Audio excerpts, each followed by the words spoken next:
Flashing text in Adobe Premiere Pro. Let's click to type tool and type any text that you wanna add. So I am flashing. Let's repositioning it.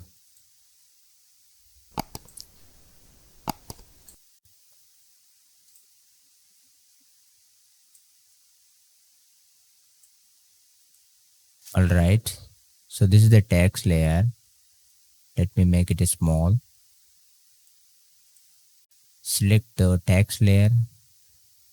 Control C for copy, or just simply hold the Alt key and drag here. Make it small. Many times you have to do, but take care of this gapping space. So now let me play.